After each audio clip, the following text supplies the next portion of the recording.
Hey guys, and welcome. I'm Lee D-Man Smith, and I'm going to talk about today what it takes to basically learn how to cast a game. Obviously, from a perspective of moving games, like myself, or for yourself being a new commentator and looking to basically moving to a new game or figure out how to start commentating in the first place. First off, obviously, you need to pick your game. Well, I'm going to be talking about Overwatch because that's what I'm currently starting to commentate. It's what I'm moving into, and obviously, I've moved across many games over the years. God, from way back at Battlefield 1942 through Supreme Commander, from basically FPSs, RTSs, MOBAs, and back in towards. I don't even know what we're going to call Overwatch. It's kind of an FPS, but it's also a bit of a MOBA type thing. Anyway, that aside, I want to talk about what it takes to actually get into the commentating. Well, first off, it's very simple. What does it take? Well, you kind of need to know the game, don't you? That's the most important thing. From an Overwatch perspective, let's talk about it. What do we need to know about Overwatch? First, you need to know all of the heroes, and secondly, you need to know actually what they're called. And I'm not just talking about what the heroes are called, but I'm talking about the actual vocabulary you should be using. As I smash my mic, skills, don't do that. That's what I'm saying. But what I'm saying is, they're called heroes. They're not called champions. League of Legends are called champions. Dota are called... I don't even know what Dota are called, actually. That's scary. But they're referred to as heroes, so that's something you immediately need to learn. The vocabulary that the game uses. If they're changing a hero in the game, they're switching off. They're switching off. They're switching away. Switching off the champion. They're the hero. Damn it! I said it. See? Got to learn myself as well. But you also need to learn all of the heroes in the game, all of their abilities as well. Now, it's not so bad for heroes right now. There's only 21. That's 21 ultis to learn, 21 abilities. Ultis are obviously the main thing. Also, you don't particularly need to know every single left click, right click, shift, E, every time a skill that's in there for every hero. But you do need to know the main ones. You need to know, obviously, the Fan the Hammer for McCree, stuff like that. You need to know the really important ones. And next up, obviously, you need to learn the maps. So there's quite a couple of maps throughout the game. Various types as well. You've got the payload maps, capture point maps, and control point maps. You need to know not only what the map names are, what type they are, and also by sight, knowing exactly the position. Now, I would say the beauty of starting casting a game from the beginning is casters can kind of name their own places on the maps. But there's also obviously fixed ones in there. But that's basically what happens over the years. Or you know, a position might get named for a crazy play that a player's done in a tournament, something like that. I don't know. So say some of the sort of world finals, and this player makes this massive play. That area or that corner or something, wherever it started, may get named after him. But that's an aside point anyway. I'm getting distracted by various things. But anyway, like I say, you need to know what the maps are and what they are location-wise by sight, like instantly know them. And more importantly, you need to be able to describe them, and the tactics would be used on that map by the pro teams. And that's what we move into the second part. You've got to learn the tactics.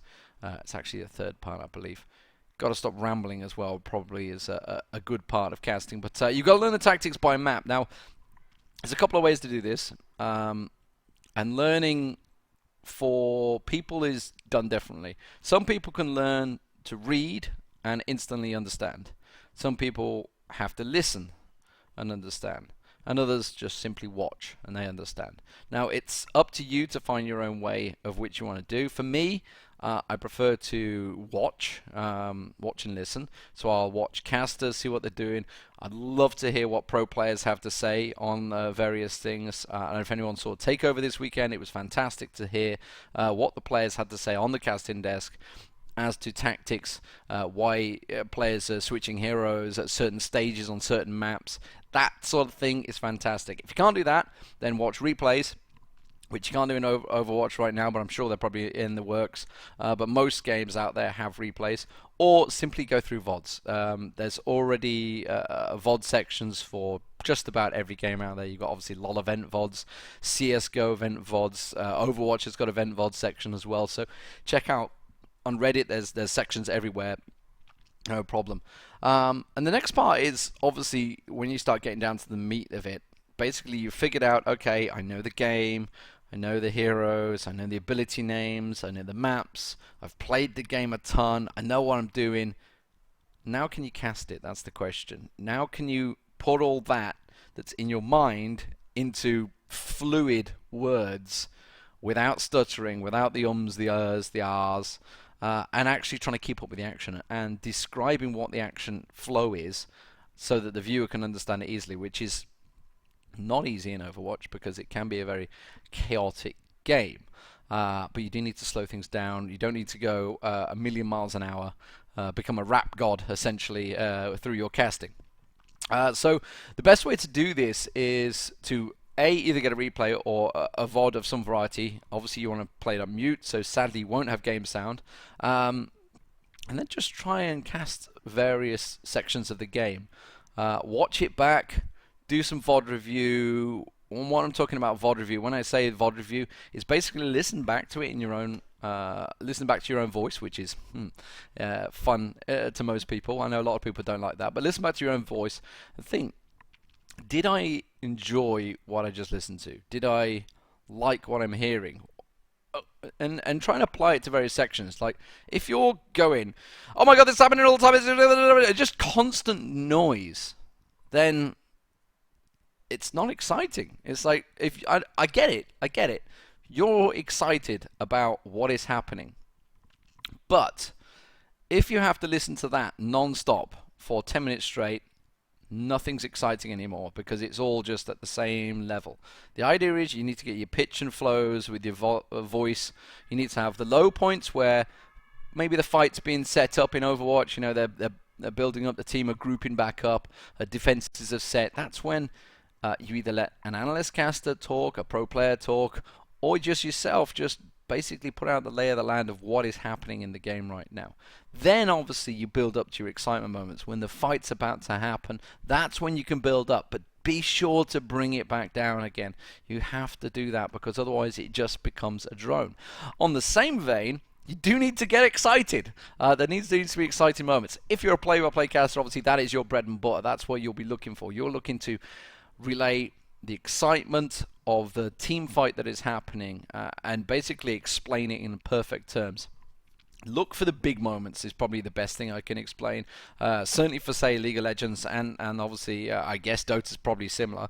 And Overwatch is you're looking, while those big team fights happening, you're looking for the big moments, the big spells, I guess, if you want to call it that, the big skills, maybe, I don't know, in Overwatch, maybe a Genji running around, catching Dragon Strikes, I don't know, a massive Mercy res going in there, a massive Shockwave, I don't know, anything could go in there. You know, obviously Shockwave from your League of Legends, you'd have that, that's the 3k elo, there we go, everybody knows what that one is.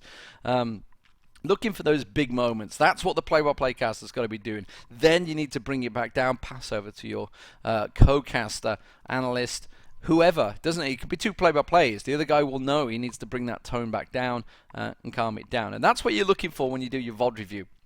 You want to watch it back and think, did we nail the right points? Did we hit it right?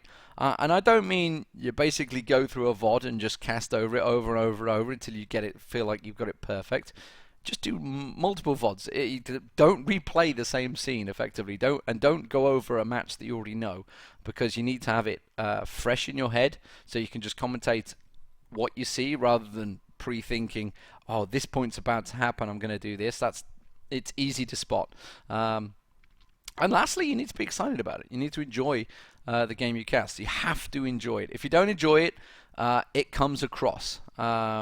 If it's a game you're not enjoying, it's very obvious, certainly to the viewer. So don't fool yourself. Essentially, if it's a game you don't like, just don't cast it. Go only do games you like. Don't jump on the next hype train just to find something you love.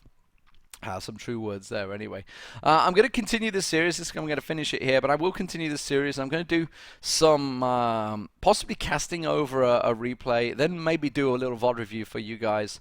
I get asked a lot of questions by prospective casters. Guys out there that want to do things, guys or girls actually, they want to do their thing, want to get their casting on and just not really sure how to find their way. So what I'll do is I'll try and do like a VOD review. I prefer to do it with a couple of other people, but I'm not sure whether they're going to be willing to. I'll probably just do it on my own to start with, and then see if other people want to chime in. And because it's always good to have different opinions, different views outside of the social media community perspective, other views from other commentators that may have different styles to you, may have different ways that they want to do things, and that's really the beauty of having multiple casters from multiple games look at your particular game. Anyway, thank you very much for watching. If I've been rambling, well, don't watch again. But anyway, I'll do another episode, hopefully coming soon.